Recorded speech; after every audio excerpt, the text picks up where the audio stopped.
Hello, and welcome back to Baby Ellis's stories. We now return to Tarzan of the Apes by Edgar Rice Burroughs. Chapter 5 The White Ape. Tenderly, Carla nursed her little waif, wondering silently why it did not gain strength and agility as did the little apes of other mothers. It was nearly a year from the time the little fellow came into her possession before he would walk alone. And as for climbing, my, but how stupid he was.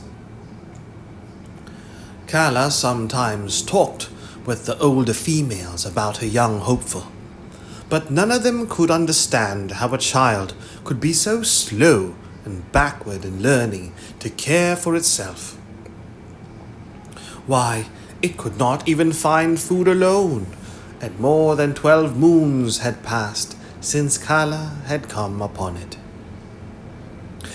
Had they known that the child had seen 13 moons before it had come into Carla's possession, they would have considered its case as absolutely hopeless, for the little apes of their own tribe were as far advanced in 2 or 3 moons as was this little stranger after 25.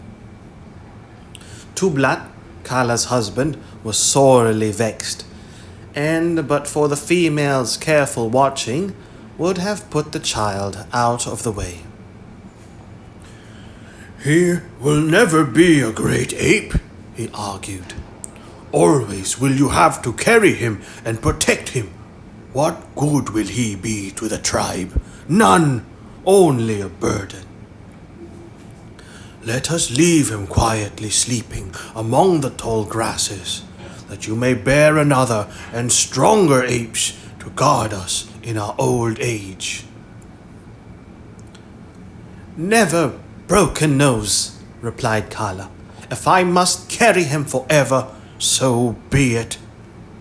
And then Tublat went to Kerchak to urge him to use his authority with Carla and force her to give up little Tarzan, which was the name they had given to the tiny Lord Greystoke.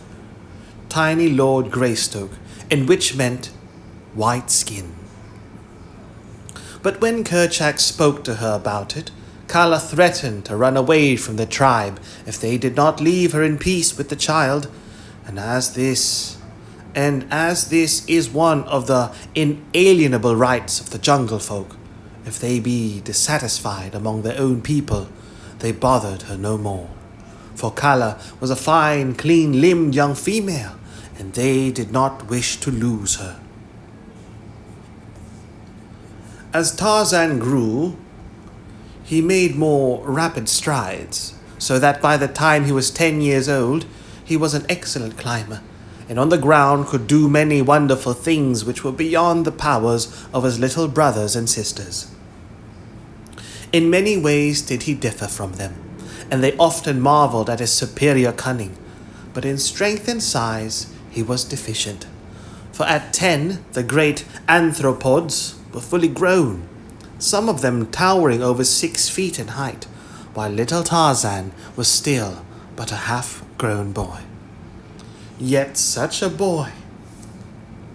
From early childhood, he had used his hands to swing from branch to branch after the manner of his giant mother, and as he grew older, he spent hour upon hour daily speeding through the treetops with his brothers and sisters. He could spring 20 feet across space at the dizzy heights of the forest top and grasp with unerring precision and without apparent jar a limb waving wildly in the path of an approaching tornado. He could drop 20 feet at a stretch from limb to limb in rapid descent to the ground, or he could gain the utmost pinnacle of the loftiest tropical giant with the ease and swiftness of a squirrel. Though but 10 years old, he was fully as strong as the average man of 30, and far more agile than the most practiced athlete ever becomes. And day by day, his strength was increasing. His life among these fierce apes had been happy, for his recollection held no other life, nor did he know that there existed within the universe aught else than his little forest and the wild jungle animals with which he was familiar. He was nearly 10 before he commenced to realize that a great difference existed between himself and his fellows. His little body, burned brown by exposure, suddenly caused him feelings of intense shame, for he realized that it was entirely hairless, like some low snake or other reptile. He attempted to obviate this.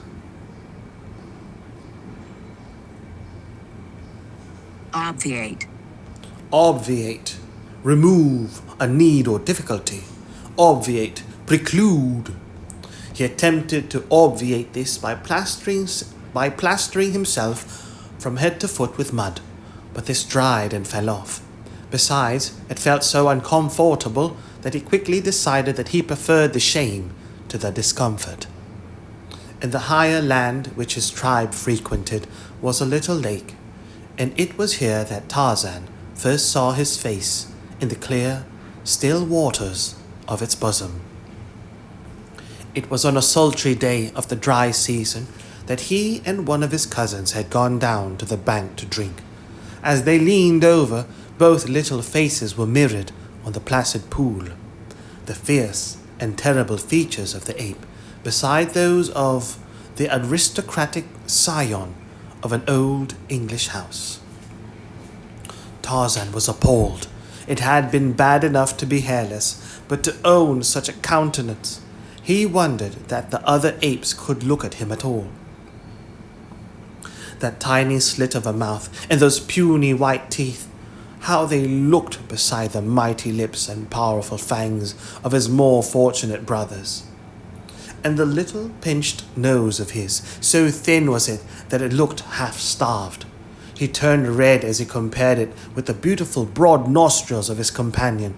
Such a generous nose! Why, it spread half across his face! It certainly must be fine to be so handsome, thought poor little Tarzan. But when he saw his own eyes, that was the final blow. A brown spot, a grey circle, and then blank whiteness. Frightful! Not even the snakes had such hideous eyes as he. So intent was he upon this personal appraisement of his features that he did not hear the parting of the tall grass behind him as a great body pushed itself stealthily through the jungle. Nor did his companion, the ape, hear either, for he was drinking, and the noise of his sucking lips and gurgles of satisfaction drowned the quiet approach of the intruder. Not 30 paces behind the two she crouched, Sabor, the huge lioness, lashing her tail. Cautiously she moved a great padded paw forward. Noiselessly placing it before, she lifted the next. Thus she advanced, her belly low, almost touching the surface of the ground, a great cat preparing to spring upon its prey. Now she was within 10 feet of the two unsuspecting little playfellows. Carefully she drew her hind feet well up beneath her body, the great muscles rolling under the beautiful skin. So low she was crouching now that she seemed flattened to the earth except for the upward bend of the glossy back as it gathered for the spring. No longer the tail lashed, quiet and straight. Behind her it lay. An instant she paused thus, as though turned to stone, and then with an awful scream she sprang. Sabor, the lioness, was a wise hunter. To one less wise, the wild alarm of a fierce cry as she sprang would have seemed a foolish thing, for could she not more surely have fallen upon her victims had she but quietly leaped without that loud shriek? But Sabor knew well the wondrous quickness of the jungle folk and the almost unbelievable powers of hearing. To them the sudden scraping of one blade of grass across another was as effectual a warning as her loudest cry, and Sabor knew that she could not make that mighty leap without a little noise. Her wild scream was not a warning. It was voiced to freeze her poor victims in a paralysis of terror for the tiny fraction of an instant which would suffice for her mighty claws to sink into their soft flesh and hold them beyond hope of escape. So far as the ape was concerned, Sabor reasoned correctly. The little fellow crouched trembling just an instant, but that instant was quite long enough to prove his undoing. Not so, however, with Tarzan the man-child. His life amidst the dangers of the jungle had taught him to meet emergencies with self-confidence, and his higher intelligence resulted in a quickness of mental action far beyond the powers of the apes. So the scream of Sabor, the lioness, galvanized the brain and muscles of little Tarzan into instant action. Before him lay the deep waters of the little lake, behind him certain death, a cruel death beneath tearing claws and rending fangs. Tarzan had always hated water, except as a medium for quenching his thirst. He hated it because he connected it with the chill and discomfort of the torrential rains, and he feared it for the thunder and lightning and wind which accompanied them.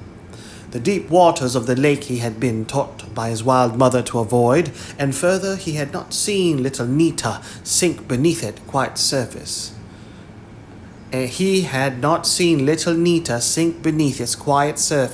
Only a few short weeks before never to return to the tribe. But of the two evils, his quick mind chose the lesser ear, the first note of Sabor's scream. But of the two evils, his quick mind chose the lesser. Here, the first note of Sabor's scream had scarce broken the quiet of the jungle, and before the great beast had covered half her leap, Tarzan felt the chill waters close above his head.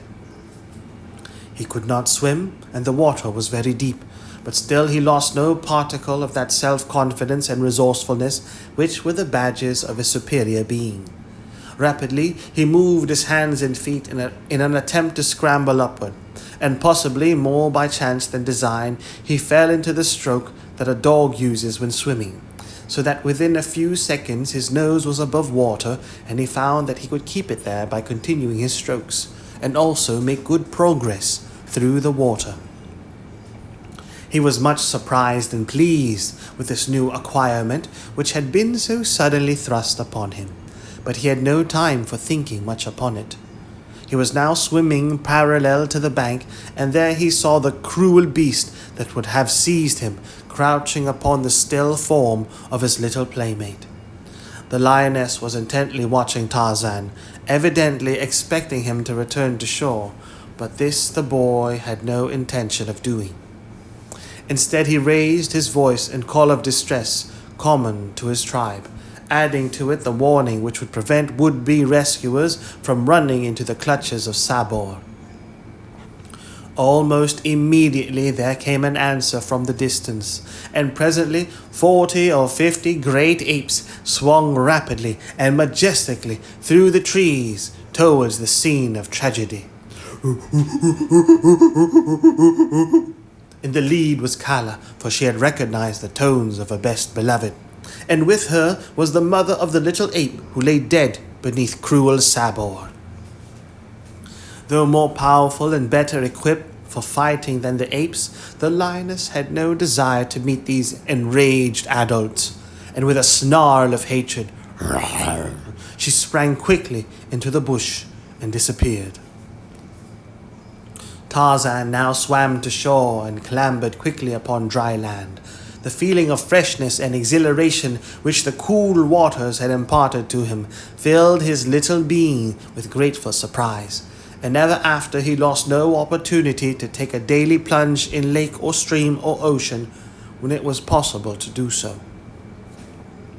For a long time Kala could not accustom herself to the sight, for though her people could swim when forced to it, they did not like to enter water, and never did so voluntarily. The adventure with the lioness gave Tarzan food for pleasurable memories.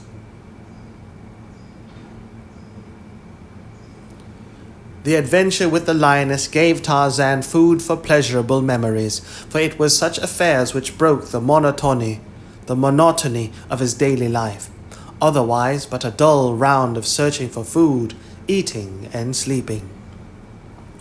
The tribe to which he belonged roamed a tract extending roughly 25 miles along the seacoast and some 50 miles inland. This they traversed almost continually, occasionally remaining for months in one locality, but as they moved through the trees with great speed, they often covered the territory in a very few days. Much depended upon food supply, climatic conditions, and the prevalence of animals of the more dangerous species. The Kerchak often led them on long marches for no other reason than that he had tried of remaining in the same place. At night they slept where darkness overtook them, lying upon the ground, and sometimes covering their heads, and more seldom their bodies, with the great leaves of the elephant's ear. 2 or 3 might lie cuddled in each other's arms for additional warmth if the night were chill, and thus Tarzan had slept in Kala's arms nightly for all these years. That the huge, fierce brute loved this child of another race is beyond question, and he too gave to the great, hairy beast all the affection that would have belonged to his fair young mother had she lived. When he was disobedient, she cuffed him, it is true, but she was never cruel to him, and was more often caressing him than chastising him. Tublat, her mate, always hated Tarzan, and on several occasions had come near ending his youthful career. Tarzan, on his part, never lost an opportunity to show that he fully reciprocated his foster father's sentiments, and whenever he could safely annoy him, or make faces at him, or hurl insults upon him from the safety of his mother's arms, or the slender branches of the higher trees, he did so. His superior intelligence and cunning permitted him to invent 1,000 diabolical tricks to add to the burdens of Tublat's life.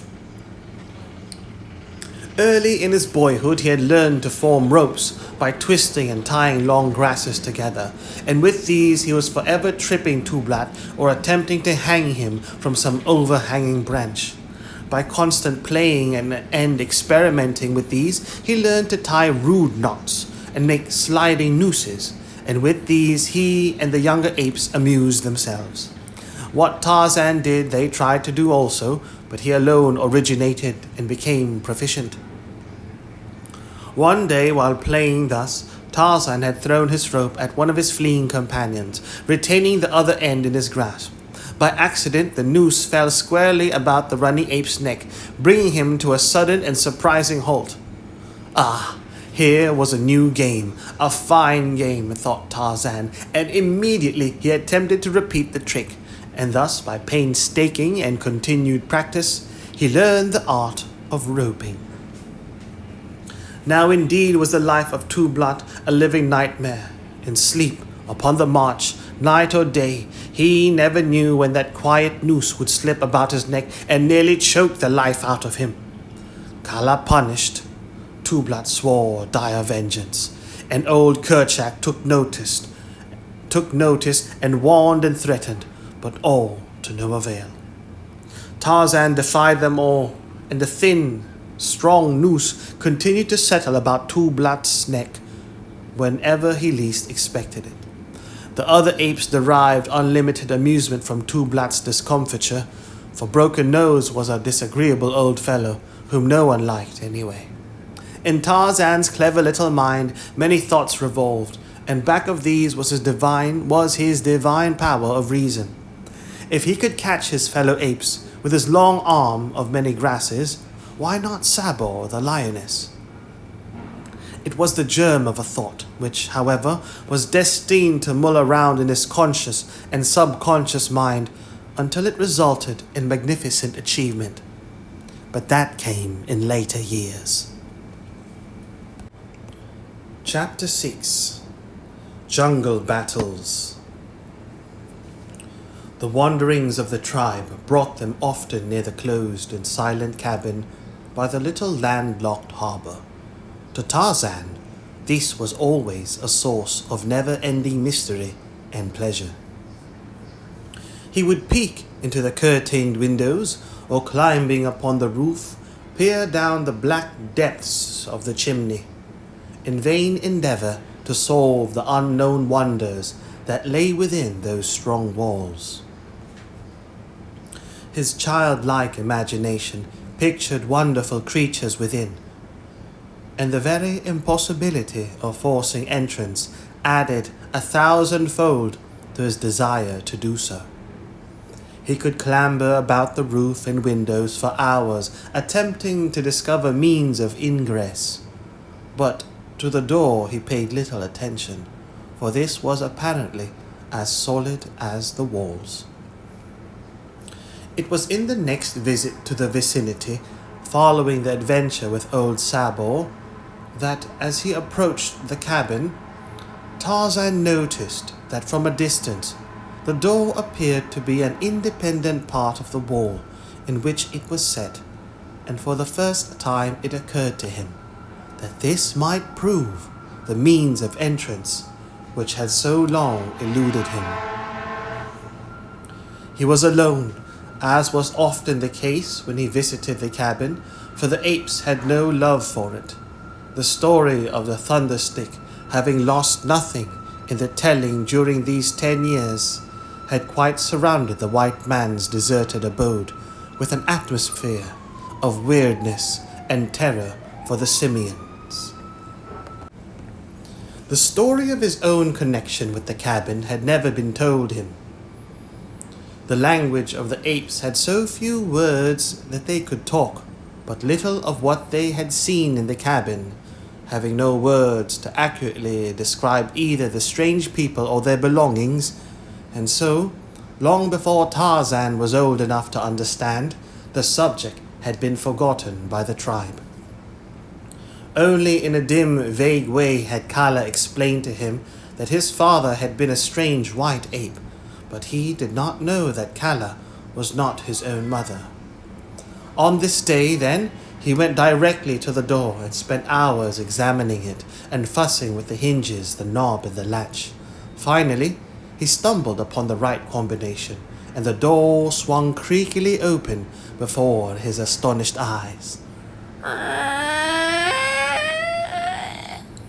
For some minutes, he did not dare venture within, but finally, his eyes became accustomed to the dim light of the interior. He slowly and cautiously entered.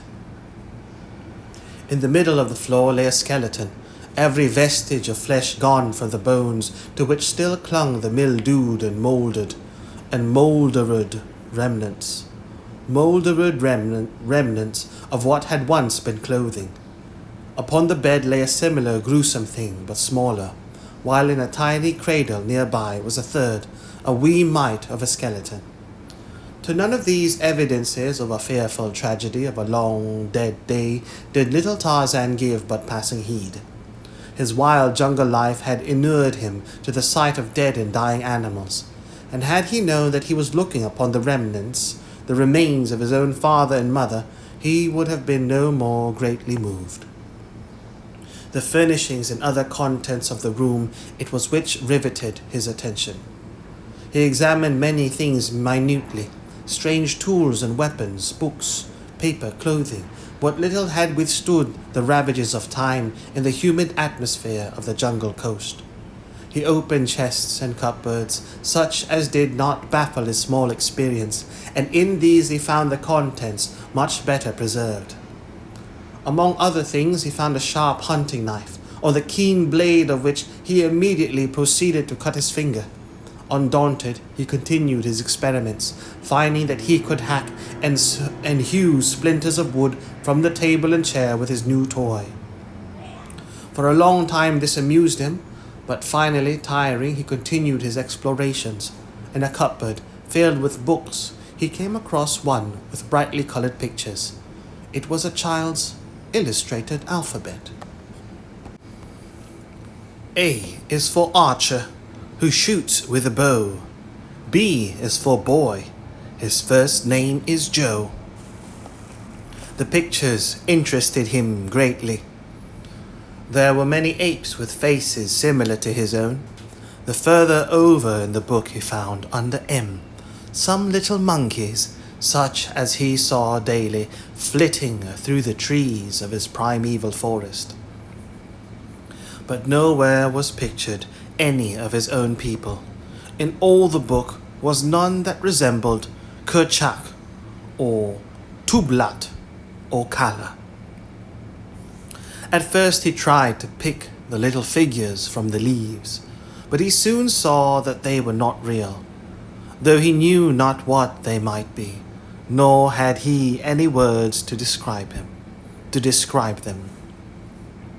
The boats, the trains, the cows and horses were quite meaningless to him, but not quite so baffling as the odd little figures which appeared beneath and between the colored pictures.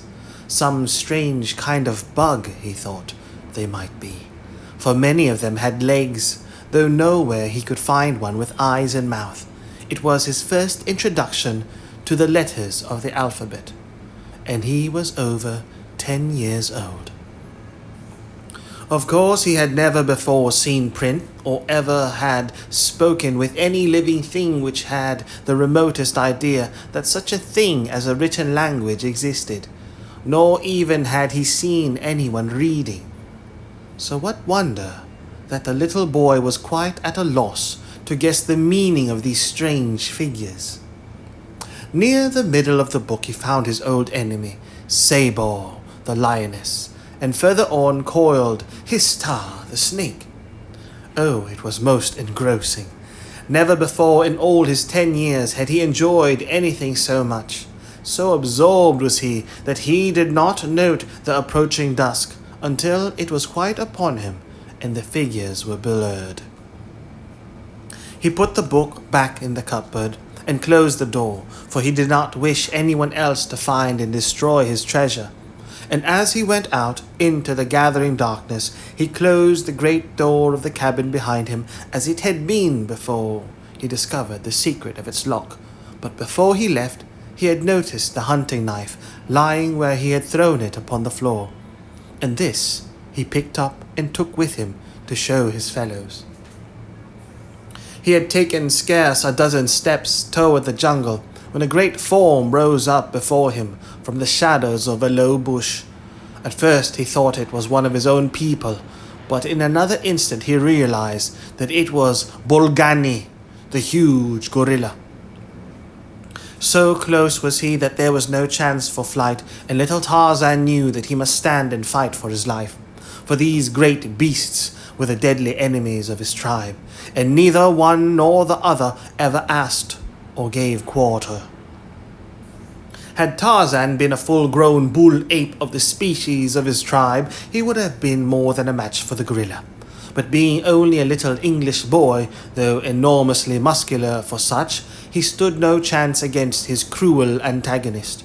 In his veins, though, flowed the blood of the best of a race of mighty fighters, and back of this was the training of his short lifetime among the fierce brutes of the jungle.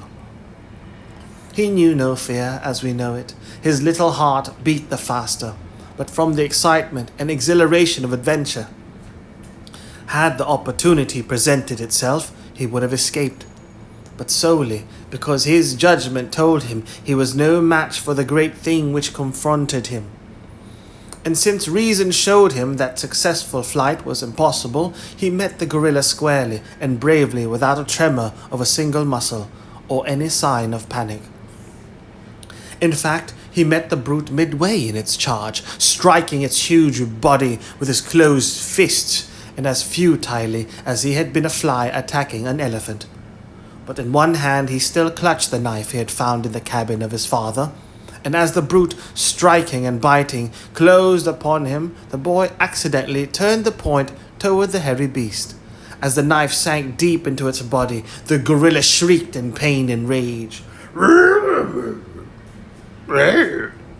But the boy had learned, in that brief second, a use for his sharp and shining toy, so that as the tearing, striking beast dragged him to earth, he plunged the blade repeatedly and to the hilt into its breast.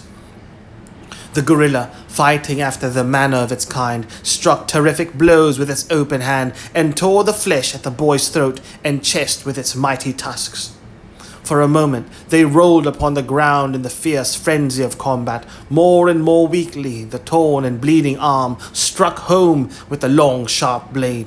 Then the little figure stiffened with a spasmodic jerk, and Tarzan, the young Lord Greystoke, rolled unconscious upon the dead and decaying vegetation which carpeted his jungle home. A mile back in the forest, the tribe had heard the fierce challenge of the gorilla, and as was his custom when any danger threatened, Kerchak called his people together, partly for mutual protection against a common enemy, since this gorilla might be but one of a party of several, and also to see that all members of the tribe were accounted for. It was soon discovered that Tarzan was missing, and Tublat was strongly opposed to sending assistance. Kerchak himself had no liking for the strange little waif, so he listened to Tublat, and finally, with a shrug of his shoulders, turned back to the pile of leaves on which he had made his bed. But Kala was of a different mind. In fact, she had not waited but to learn that Tarzan was absent. In fact, she had not waited but to learn that Tarzan was absent. Ere she was fairly flying through the matted branches toward the point from which the cries of the gorilla were still plainly audible. The darkness had now fallen, and an early moon was sending its faint light to cast strange, grotesque shadows among the dense foliage of the forest. Here and there the brilliant rays penetrated to earth, but for the most part they only served to accentuate the Stygian blackness of the jungle's depths. Like some huge phantom, Kala swung noiselessly from tree to tree, now running nimbly along a great branch, now swinging through space at the end of another, only to grasp that of a further tree in her rapid progress toward the scene of the tragedy her knowledge of jungle life told her was being enacted a short distance before her. The cries of the gorilla proclaimed that it was in mortal combat with some other denizen of the fierce wood. Suddenly, these cries ceased, and the silence of death reigned throughout the jungle. Kala could not understand, for the voice of Bolgani had at last been raised in the agony of suffering and death, but no sound had come to her by which she possibly could determine the nature of his antagonist. That her little Tarzan could destroy a great bull gorilla she knew to be improbable, and so, as she neared the spot from which the sounds of the struggle had come, she moved more warily, and at last slowly and with extreme caution she traversed the lowest branches, peering eagerly into the moon-splashed blackness for a sight of the combatants. Presently she came upon them, lying in a little open space full under the brilliant light of the moon, little Tarzan's torn and bloody form, and beside it a great bull gorilla, stone dead. With a low cry, Kala rushed to Tarzan's side, and gathering the poor, blood-covered body to her breast, listened for a sign of life. Faintly she heard it, the weak beating of the little heart. Tenderly she bore him back through the inky jungle to where the tribe lay, and for many days and nights she sat guard beside him, bringing him food and water, and brushing the flies and other insects from his cruel wounds. Of medicine or surgery the poor thing knew nothing. She could but lick the wounds, and thus she kept them cleansed, that healing nature might the more quickly do her work. At first Tarzan would eat nothing, but rolled and tossed in a wild delirium of fever. All he craved was water, and this she brought him in the only way she could, burying it in her mouth. No human mother could have shown more unselfish and sacrificing devotion than did this poor wild brute for the little orphan waif whom fate had thrown into her keeping. At last the fever abated, and the boy commenced to mend. No word of complaint passed his tight-set lips, though the pain of his wounds was excruciating. A portion of his chest was laid bare to the ribs, 3 of which had been broken by the mighty blows of the gorilla. One arm was nearly severed by the giant fangs, and a great piece had been torn from his neck, exposing his jugular vein, which the cruel jaws had missed, but by a miracle. With the stoicism, Stoicism.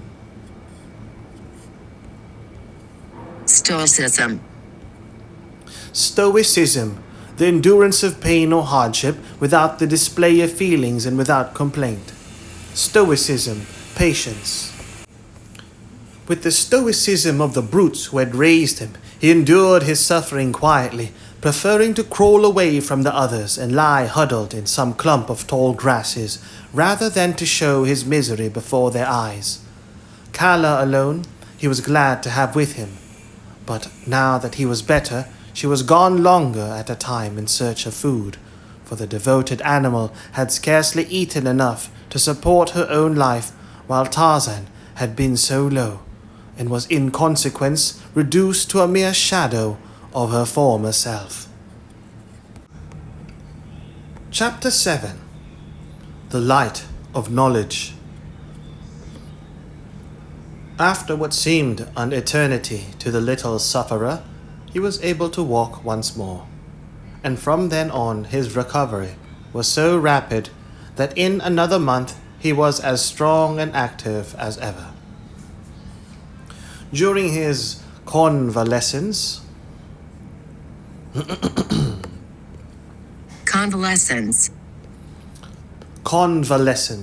time spent recovering from an illness or medical treatment. Recuperation. Convalescence. During his convalescence, he had gone over in his mind many times the battle with the gorilla, and his first thought was to recover the wonderful little weapon which had transformed him from a hopelessly outclassed weakling to the superior of the mighty terror of the jungle. Also, he was anxious to return to the cabin and continue his investigations of its wondrous contents. So early one morning he set forth alone upon his quest. After a little search he located the clean-picked bones of his late adversary, and close by, partly buried beneath the fallen leaves, he found the knife, now red with rust from its exposure to the dampness of the ground and from the dried blood of the gorilla. He did not like the change in its former bright and gleaming surface, but it was still a formidable weapon, and one which he meant to use to advantage whenever the opportunity presented itself. He had in mind that no more would he run from the wanton attacks of old Tublat. In another moment he was at the cabin, and after a short time had again thrown the latch and entered. His first concern was to learn the mechanism of the lock, and this he did by examining it closely while the door was open, so that he could learn precisely what caused it to hold the door, and by what means it released at his touch. He found that he could close and lock the door from within, and this he did so that there would be no chance of his being molested while at his investigation. He commenced a systematic search of the cabin, but his attention was soon riveted by the books which seemed to exert a strange and powerful influence over him, so that he could scarce attend to aught else for the lure of the wondrous puzzle which their purpose presented to him. Among the other books were a primer, some child's readers, numerous picture books, and a great dictionary. All of these he examined, but the pictures caught his fancy most. Though the strange little bugs which covered the pages where there were no pictures excited his wonder and deepest thought.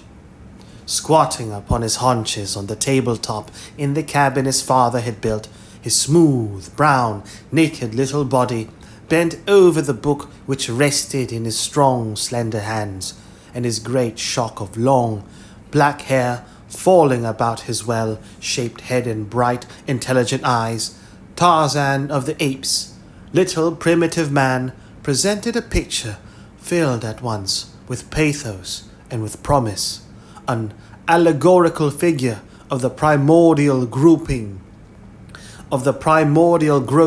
through the black night of ignorance toward the light of learning. His little face was tense in study, for he had partially grasped, in a hazy, nebulous way, the rudiments of a thought which was destined to prove the key and the solution to the puzzling problem of the strange little bugs.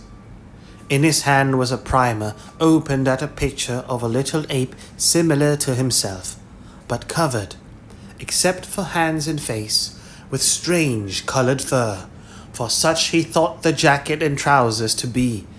Beneath the picture were 3 little bugs. Boy. And now he had discovered in the text upon the pages that these 3 were repeated many times in the same sequence. Another fact he learned, that there were comparatively few individual bugs, but these were repeated many times, occasionally alone, but more often in company with others. Slowly he turned the pages, scanning the pictures in the text for a repetition of the combination B-O-Y. Presently he found it beneath a picture of another little ape and a strange animal, which went upon 4 legs like the jackal and resembled him not a little. Beneath this picture the bugs appeared as a boy and a dog. There they were, the 3 little bugs, which always accompanied the little ape. And so he progressed very, very slowly, for it was a hard and laborious task which he had set himself without knowing it, a task which might seem to you or me impossible, learning to read without having the slightest knowledge of letters or written language, or the faintest idea that such things existed. He did not accomplish it in a day, or in a week, or in a month, or in a year, but slowly, very slowly, he learned after he had grasped the possibilities which lay in those little bugs, so that by the time he was 15, he knew the various combinations of letters which stood for every pictured figure in the little primer and in 1 or 2 of the picture books. Of the meaning, the use of the articles and conjunctions, verbs and adverbs and pronouns, he had but the faintest conception. One day, when he was about 12, he found a number of lead pencils in a hitherto undiscovered drawer beneath the table, and in scratching upon the tabletop with one of them, he was delighted to discover the black line it left behind. He worked so assiduously,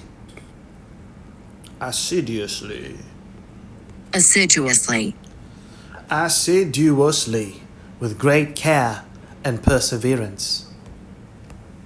He worked so assiduously with this new toy that the tabletop was soon a mass of scrawly loops and irregular lines, and his pencil point worn down to the wood. Then he took another pencil, but this time he had a definite object in view. He would attempt to reproduce some of the little bugs that scrambled over the pages of his books. It was a difficult task, for he held the pencil as one would grasp the hilt of a dagger, which does not add greatly to ease in writing or to the legibility of the result. But he persevered for months, at such times as he was able to come to the cabin, until at last, by repeated experimenting, he found a position in which to hold the pencil that best permitted him to guide and control it, so that at last he could roughly reproduce any of the little bugs.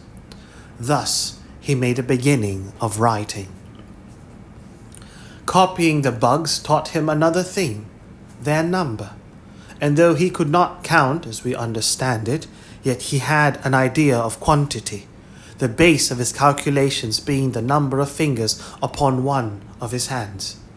His search through the various books convinced him that he had discovered all the different kinds of bugs, most often repeated in combination, and these he arranged in proper order with great ease because of the frequency with which he had perused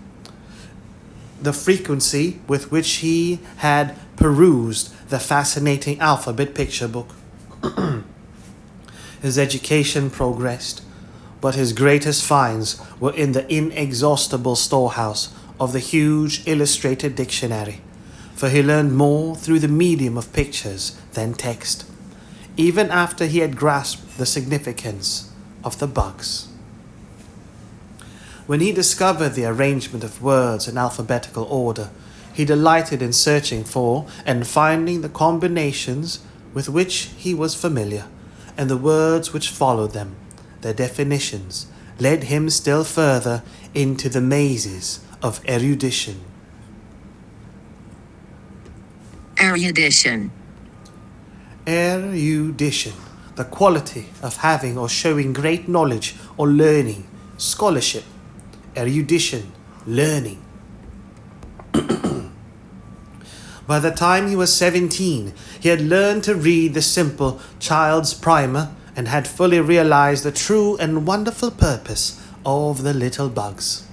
No longer did he feel shame for his hairless body or his human features, for now his reason told him that he was of a different race from his wild and hairy companions. He was a M-A-N. They were A-P-E-S. And the little apes which scurried through the forest top were M-O-N-K-E-Y-S.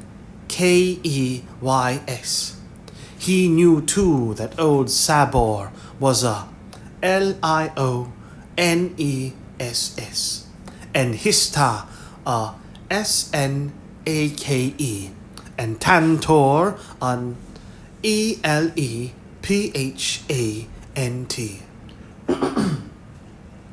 And so he learned to read. From then on his progress was rapid, with the help of the great dictionary and the active intelligence of a healthy mind endowed by inheritance with more than ordinary reasoning powers. He shrewdly guessed at much which he could not really understand, and more often than not his guesses were close to the mark of truth. There were many breaks in his education, caused by the migratory habits of his tribe, but even when removed from his books, his active brain continued to search out the mysteries of his fascinating avocation. Pieces of bark and flat leaves, and even smooth stretches of bare earth provided him with copybooks whereon to scratch with the point of his hunting knife the lessons he was learning. Nor did he neglect the sterner duties of life while following the bent of his inclination toward the solving of the mystery of his library. He practiced with his rope and played with his sharp knife, which he had learned to keep keen by whetting upon flat stones. The tribe had grown larger since Tarzan had come among them, for under the leadership of Kerchak, they had been able to frighten the other tribes from their part of the jungle so that they had plenty to eat and little or no loss from predatory incursions of neighbors. Hence, the younger males, as they became adult, found it more comfortable to take mates from their own tribe, or if they captured one of another tribe, to bring her back to Kerchak's band and live in amity with him rather than attempt to set up new establishments of their own, or fight with the redoubtable Kerchak for supremacy at home. Occasionally, one more ferocious than his fellows would attempt this latter alternative, but none had come yet who would wrest the palm of victory from the fierce and brutal ape. Tarzan held a particular position in the tribe. They seemed to consider him one of them, and yet in some way different. The older males either ignored him entirely, or else hated him so vindictively that but for his wondrous agility and speed and the fierce protection of the huge Kala, he would have been dispatched at an early age. Tublat was his most consistent enemy, but it was through Tublat that, when he was about 13, The persecution of his enemies suddenly ceased, and he was left severely alone, except on the occasions when one of them ran amok in the throes of one of those strange, wild fits of insane rage which attacks the males of many of the fiercer animals of the jungle. Then none was safe. On that day that Tarzan established his right to respect, the tribe was gathered about a small natural amphitheater, which the jungle had left free from its entangling vines and creepers in a hollow among some low hills. The open space was almost circular in shape. Upon every hand rose the mighty giants of the untouched forest, with the matted undergrowth, banked so closely between the huge trunks that the only opening into the little level arena was through the upper branches of the trees. Here, safe from interruption, the tribe often gathered. In the center of the amphitheater was one of those strange earthen drums which the anthropods built for the queer rites, the sounds of which men have heard in the fastnesses of the jungle, but which none has ever witnessed. Many travelers have seen the drums of the great apes, and some have heard the sounds of their beating and the noise of the wild, weird revelry of these first lords of the jungle. But Tarzan, Lord Greystoke, is doubtless the only human being who ever joined in the fierce, mad, intoxicating revel of the dum-dum. From this primitive function has arisen unquestionably all the forms and ceremonials of modern church and state. For through all the countless ages, back beyond the uttermost ramparts of a dawning humanity, our fierce, hairy forebears danced out the rites of the dum-dum to the sound of their earthen drums. Beneath the bright light of a tropical moon in the depth of a mighty jungle which stands unchanged today as it stood on that long-forgotten night in the dim, unthinkable vistas of the long-dead past when our first shaggy ancestor swung from a swaying bow and dropped lightly upon the soft turf of the first meeting place. On that day that Tarzan won his emancipation from the persecution that had followed him remorselessly for 12 of his 13 years of life, the tribe, now a full 100 strong, trooped silently through the lower terrace of the jungle trees and dropped noiselessly upon the floor of the amphitheater. The rites of the dum-dum marked important events in the life of the tribe. A victory, the capture of a prisoner, the killing of some large, fierce denizen of the jungle, the death or ascension of a king, and were conducted with set ceremonialism. Today it was the killing of a giant ape, a member of another tribe, and as the people of Kerchak entered the arena, 2 mighty bulls were seen bearing the body of the vanquished between them. They laid their burden before the earthen drum and then squatted there beside it as guards, while the other members of the community curled themselves in grassy nooks to sleep until the rising moon should give the signal for the commencement of their savage orgy. For hours absolute quiet reigned in the little clearing, except as it was broken by the discordant notes of brilliantly feathered parrots, or the screeching and twittering of the 1,000 jungle birds flitting ceaselessly among the vivid orchids and flamboyant blossoms which festooned the myriad moss-covered branches of the forest kings. At length, as darkness settled upon the jungle, the apes commenced to bestir themselves, and soon they formed a great circle about the earthen drum.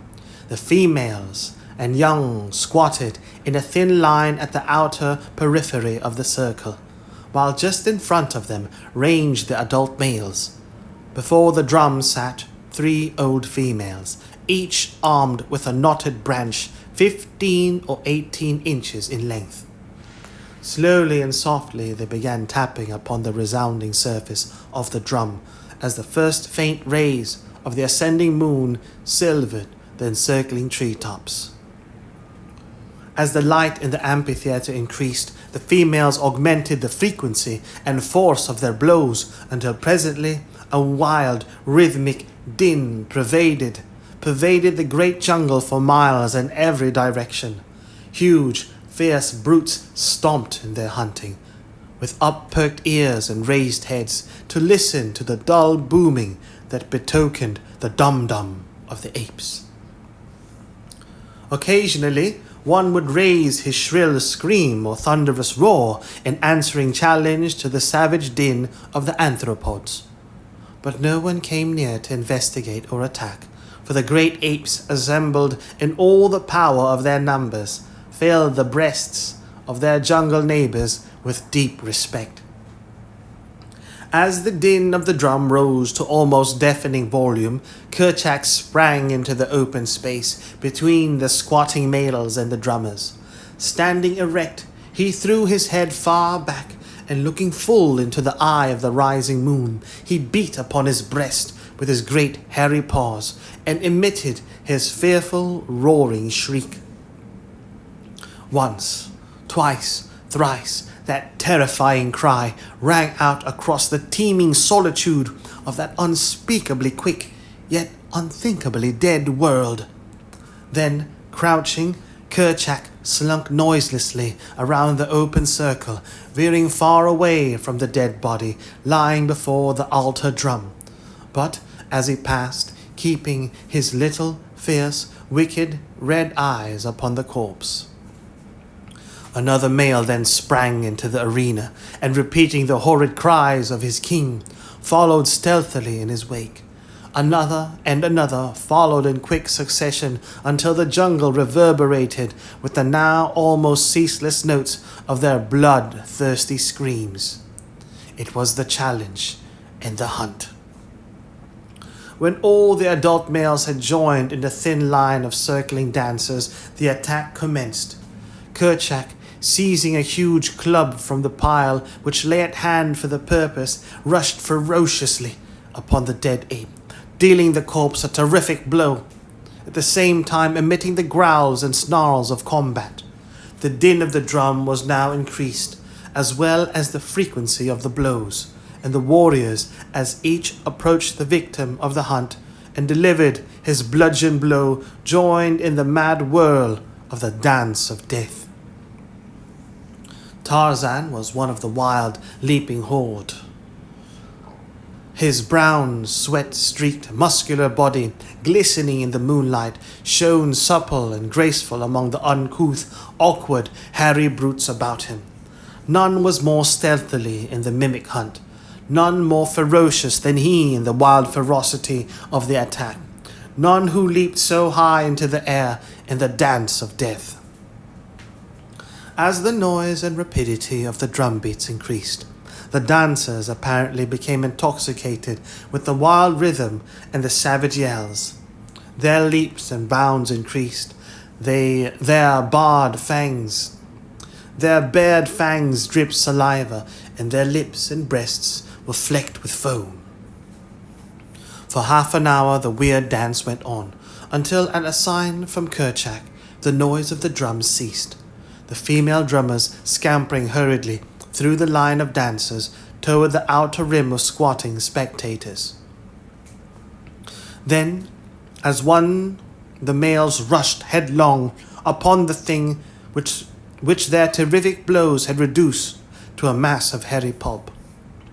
The flesh seldom came to their jaws in satisfying quantities, so a fit finale to their wild revel was a taste of fresh-killed meat, and it was to the purpose of devouring their late enemy that they now turned their attention. Great fangs sunk into the carcass, tearing away huge hunks, the mightiest of apes obtaining the choicest morsels, while the weaker circled the outer edge of the fighting, snarling pack, awaited their chance to dodge in and snatch a dropped tidbit or filch a remaining bone before all was gone. Tarzan, more than the apes craved and needed flesh, descended from a race of meat-eaters. Never in his life, he thought, had he once satisfied his appetite for animal food. And so now his agile little body wormed its way far into the mass of struggling, rending apes in an endeavor to obtain a share which his strength would have been unequal to the task of winning for him. At his side hung the hunting knife of his own father in a sheath self-fashioned in copy of one he had seen among the pictures of his treasure books. At last he reached the fast disappearing feast, and with his sharp knife slashed off a more generous portion than he had hoped for, an entire hairy forearm, where it protruded from beneath the feet of the mighty Kerchak, who was so busily engaged in perpetuating the royal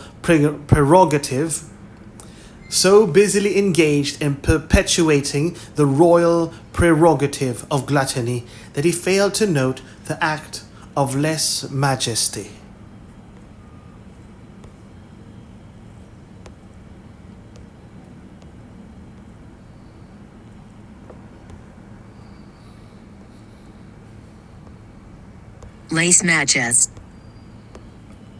Lèse majesté, the insulting of a monarch or other ruler, treason.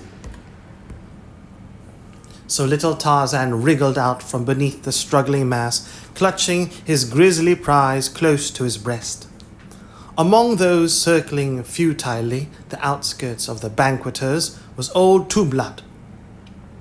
He had been among the first at the feast, but had retreated with a goodly share to eat in quiet, and was now forcing his way back for more. So it was that he spied Tarzan, as the boy emerged from the clawing, pushing throng with that hairy forearm hugged firmly to his body. Tublat's little, close-set, bloodshot, pig eyes shot wicked gleams of hate as they fell upon the object of his loathing. In them, too, was greed for the toothsome dainty the boy carried. But Tarzan saw his arch-enemy as quickly, and divining what the great beast would do, he leaped nimbly away toward the females and the young, hoping to hide himself among them. Tublat, however, was close upon his heels, so that he had no opportunity to seek a place of concealment, but saw that he would be put to it to escape at all. Swiftly, he sped toward the surrounding trees, and with an agile bound gained a lower limb with one hand, and then transferring his burden to his teeth, he climbed rapidly upward, closely followed by Tublat. Up, he went to the waving pinnacle of a lofty monarch of the forest, where his heavy pursuer dared not follow him. There he perched, hurling taunts and insults at the raging, foaming beast, 50 feet below him. And then Tublat went mad. With horrifying screams and roars, he rushed to the ground, among the females and young, sinking his great fangs into a dozen tiny necks and tearing great pieces from the backs and breasts of the females who fell into his clutches. In the brilliant moonlight, Tarzan witnessed the whole mad carnival of rage. He saw the females and the young scamper to the safety of the trees. Then the great bulls in the center of the arena felt the mighty fangs of their demented fellow, and with one accord they melted into the black shadows of the overhanging forest. But there was but one in the amphitheater beside Tublat, a belated female running swiftly toward the tree where Tarzan perched, and close behind her came the awful Tublat. It was Kala, and as quickly as Tarzan saw that Tublat was gaining on her, he dropped with the rapidity of a falling stone from branch to branch toward his foster mother. Now she was beneath the overhanging limbs, and close above her crouched Tarzan, waiting the outcome of the race. She leaped into the air, grasping a low-hanging branch, but almost over the head of Tublat. So nearly he had distanced her. She should have been safe now, but there was a rending, tearing sound. The branch broke and precipitated her full upon the head of Tublat, knocking him to the ground. Both were up in an instant, but as quickly as they had been, Tarzan had been quicker, so that the infuriated bull found himself facing the man-child who stood between him and Kala. Nothing could have suited the fierce beast better, and with a roar of triumph, he leaped upon the little Lord Greystoke, but his fangs never closed in that nut-brown flesh. A muscular hand shot out and grasped the hairy throat, and another plunged a keen hunting knife a dozen times into the broad breast. Like lightning the blows fell, and only ceased when Tarzan felt the limp form crumple beneath him.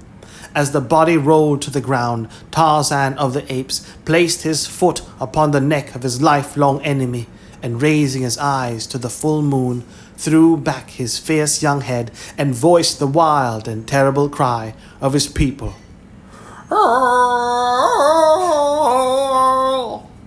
One by one the tribe swung down from their arboreal retreats and formed a circle about Tarzan and his vanquished foe. When they had all come, Tarzan turned toward them. "I am Tarzan," he cried. "I am a great killer. Let all respect Tarzan of the Apes and Kala his mother. There be none among you as mighty as Tarzan. Let his enemies beware." Looking full into the wicked red eyes of Kerchak, the young Lord Greystoke beat upon his mighty breast and screamed out once more his shrill cry of defiance.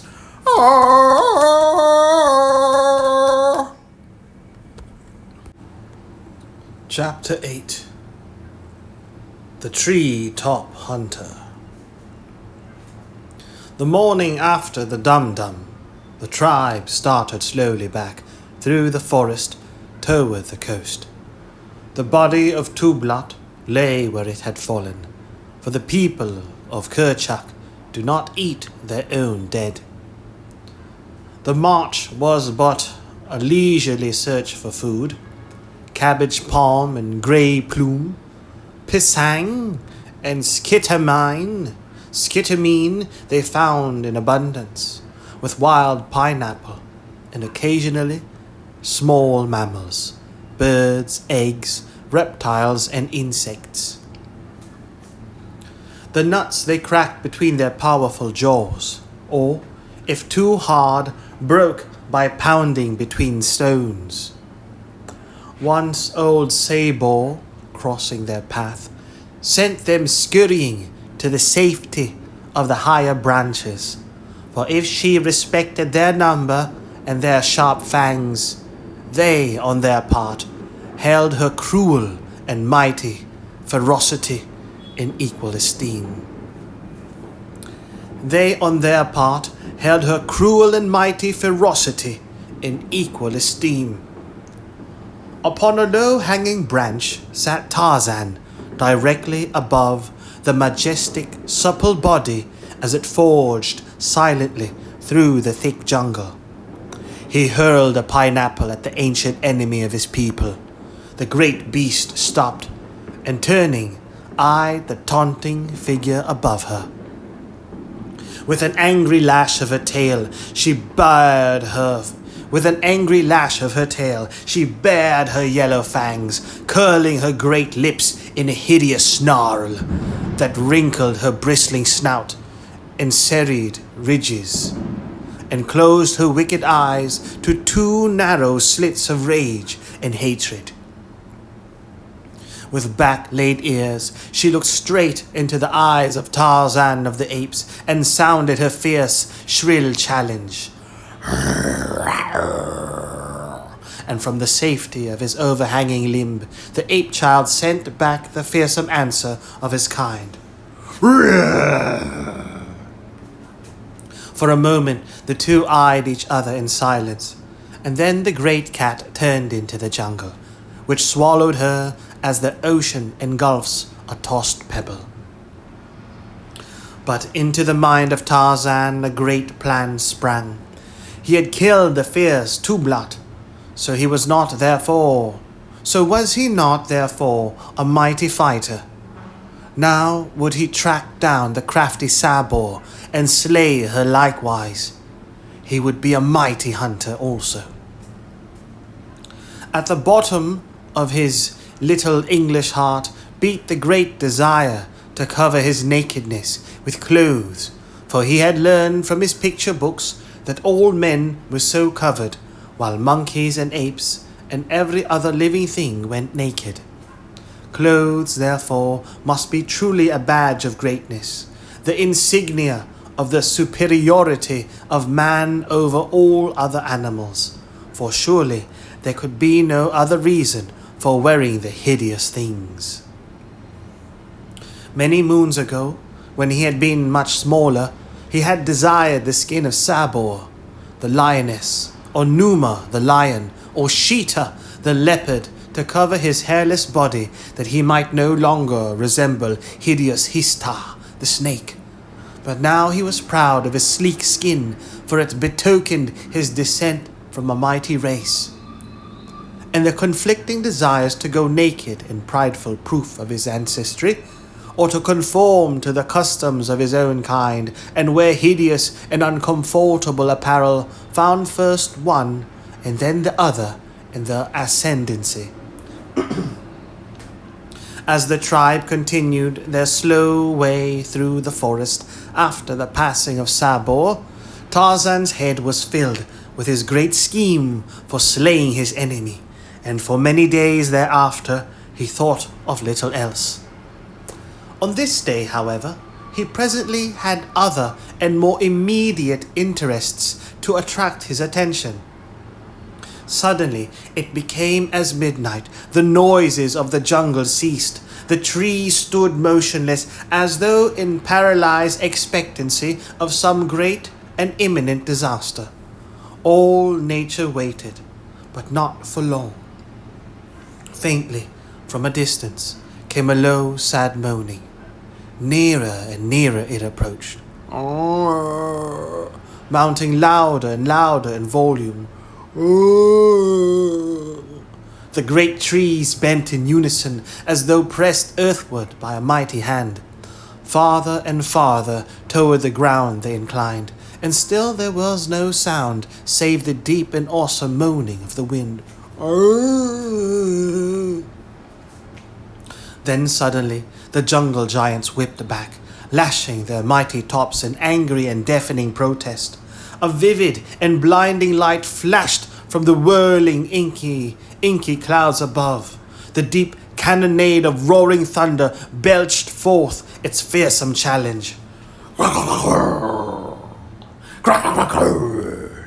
The deluge came. All hell broke loose upon the jungle.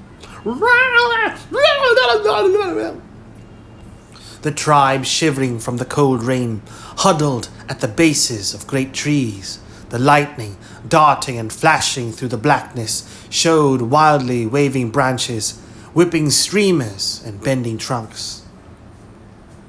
Now and again, some ancient patriarch of the woods, rent by a flashing bolt, would crash in 1,000 pieces among the surrounding trees, carrying down numberless branches and many smaller neighbors to add to the tangled confusion of the tropical jungle.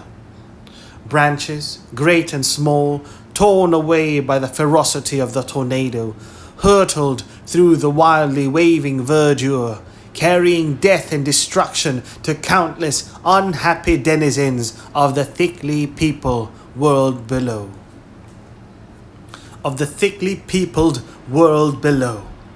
For hours the fury of the storm continued without surcease.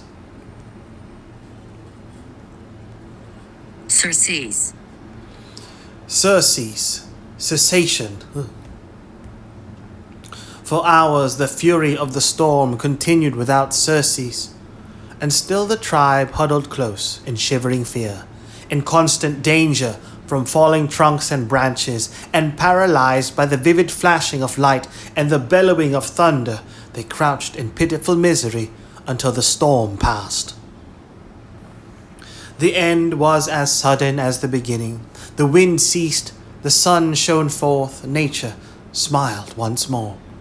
The dripping leaves and branches and the moist petals of gorgeous flowers glistened in the splendor of the returning day. And so, As nature forgot, her children forgot also. Busy life went on as it had been before the darkness and the fright. But to Tarzan, a dawning light had come to explain the mystery of clothes. How snug would he have been beneath the heavy coat of Sabor? And so was added a further incentive to the adventure. For several months, the tribe hovered near the beach, where stood Tarzan's cabin, and his studies took up the greater portion of his time. But always, when journeying through the forest, he kept his rope in readiness, and many were the smaller animals that fell into the snare of the quick-thrown noose. Once it fell about the short neck of Horta, the boar, and his mad lunge for freedom toppled Tarzan from the overhang limb where he had lain in wait, and from whence he had launched his sinuous coil.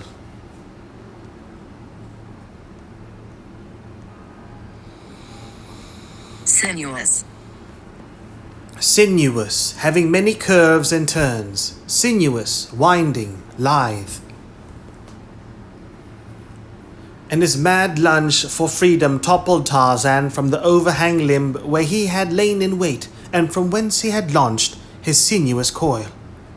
The mighty tusker turned at the sound of his falling body, and seeing only the easy prey of a young ape, he lowered his head and charged madly at the surprised youth. Tarzan, happily, was uninjured by the fall. Alighting cat-like upon all fours, far outspread to take up the shock. He was on his feet in an instant, and, leaping with the agility of the monkey he was, he gained the safety of a low limb as Horta, the boar, rushed futilely beneath. Thus it was that Tarzan learned by experience the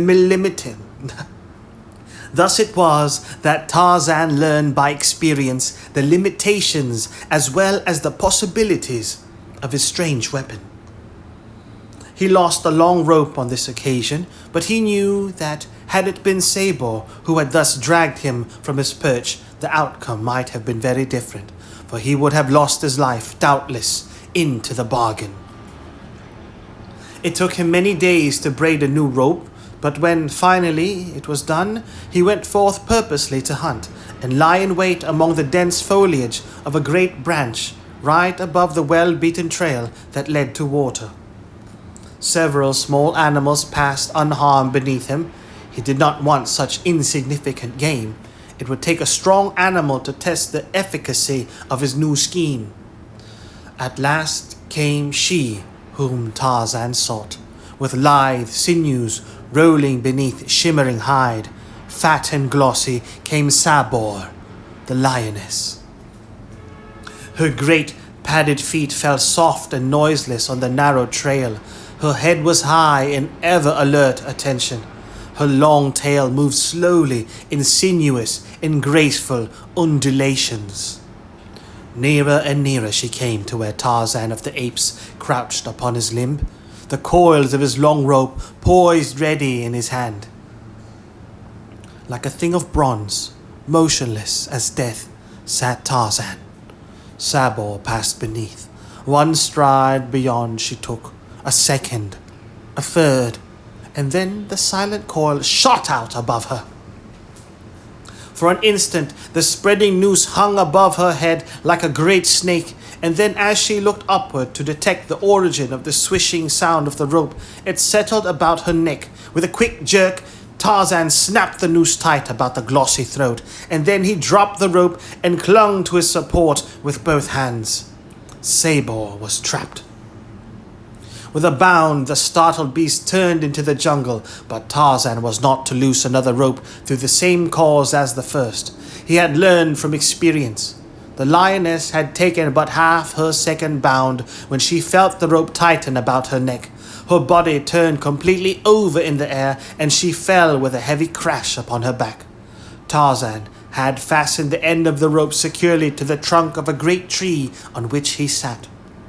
Thus far his plan had worked to perfection, but when he grasped the rope, bracing himself behind a crotch of two mighty branches, he found that dragging the mighty, struggling, clawing, biting, screaming mass of iron muscled fury up to the tree and hanging her was a very different proposition.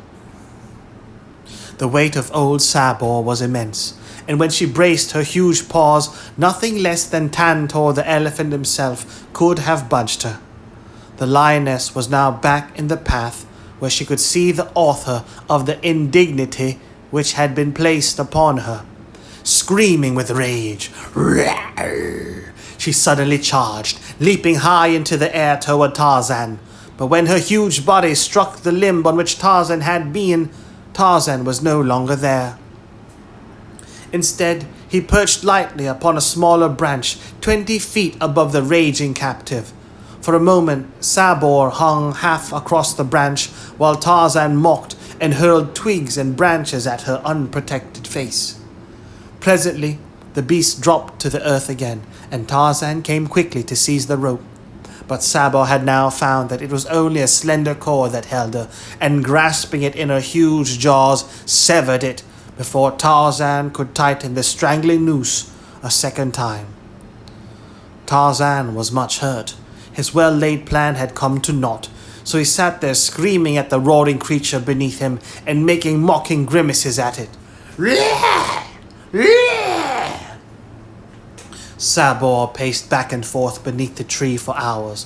4 times she crouched and sprang at the dancing sprite above her, but might as well have clutched at the elusive wind that murmured through the treetops. At last Tarzan, tired of the sport, and with a parting roar of challenge, and a well-aimed ripe fruit that spread soft and sticky over the snarling face of his enemy, he swung rapidly through the trees, 100 feet above the ground, and in a short time was among the members of his tribe. Here he recounted the details of his adventure, with swelling chest and so considerable swagger that he quite impressed even his bitterest enemies, while Kala fairly danced for joy and pride.